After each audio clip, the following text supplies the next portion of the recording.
in Surah Al-Ma'idah talks a lot about the signs of hypocrisy. Surah Tawbah talks about the signs of hypocrisy.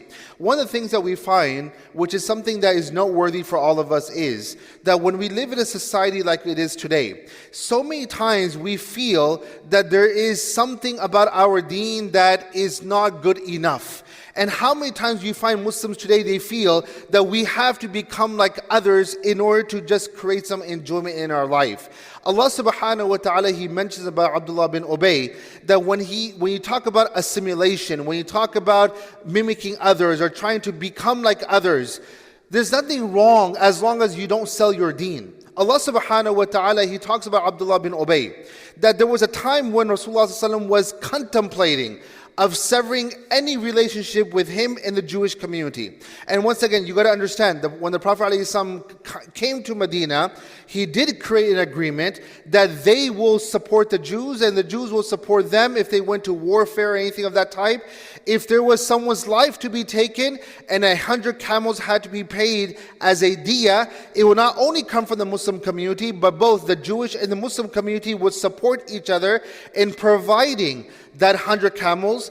So these were agreements that were made. However, they kept on committing treason. You have Banu Qurayza, you have Banu Qaynuqa, Banu Nadir. So every single time they would commit treachery and treason, so Rasulullah sallallahu alaihi wasallam, he got rid of all these different people. But at that time, what we saw was that in the Quran, Allah says, فَتَرَى الَّذِينَ فِي قُلُوبِهِمْ. Allah subhanahu wa ta'ala says that there was a time when the Prophet ﷺ wanted to do this. And Abdullah bin Ubay came, he says, no, Ya Rasulullah, don't do this. Don't do this. Do not get rid of these people. Do not cut off any relationship with these kind of people. Do not cut off your alliances with these kind of people. Because why? يَقُولُونَ فَتَرَى الَّذِينَ فِي قُلُوبِهِمْ مَرَضٌ. First thing, and I want you to keep this in mind, Allah subhanahu wa ta'ala said that anyone who has this mindset, they have a sickness in their heart. فَتَرَى الَّذِينَ فِي قُلُوبِهِمْ مَرَضٌ يُسَارِعُونَ فِيهِمْ يَقُولُونَ نَخْشَى أَن تُصِيبَنَا دَائِرَةٌ. He said, Abdullah bin Ubay said to the Prophet ﷺ, that do not cut off your alliances because I fear that some fortune would come to them. And if you and we cut off our alliances, then that fortune will not come to us. We'll be deprived from that fortune. Allah subhanahu wa ta'ala, He says, أن تصيبنا دائرة فعسى الله أن يأتي بالفتح أو أمر من عنده فيصبحوا على ما أسروا في أنفسهم نادمين. That if you stick to that and you go to that, eventually the fath will come from Allah subhanahu wa ta'ala and you will be deprived, and then eventually you will be the people who are going to be regretful. So what we learn from this ayah is that what Abdullah bin Ubay is saying, that we should not cut off our alliances because we intend to benefit from them. And this is something that, subhanAllah, many of the ulama, they say, when you talk about our deen today, our practices today. For example, we are in September, October comes. You will see, it's so sad. But you see October come, especially the last day of October is what? What is the last day of October?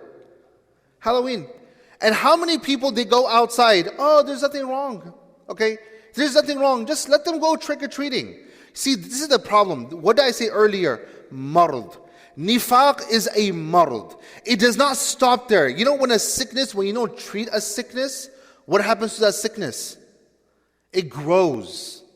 And it grows and it grows. After a while, you don't even realize there's a problem, because it's become part of your nature. So Allah subhanahu wa ta'ala, He's telling us this, that if you don't stop, even when it comes to assimilation and you're giving up your deen and so forth, that becomes very problematic down the road. So even when Christmas comes, oh, there's nothing wrong. Wallahi, I've seen with my own eyes Muslims who call themselves religious Muslims, practicing Muslims. You'll see a Christmas tree in their corner. Oh, it's only a tree. This is the problem. This is where it starts, and then there's no ending after this. So Allah subhanahu wa ta'ala says that these kind of people, they are amongst that group, that nifaq kubra, which is the major hypocrisy. That these people, they are okay with adopting certain lifestyles, even if they seem that it's small, but they're okay with adopting this kind of mindsets, and even if they have to give up their deen, they're okay with that. That's the major.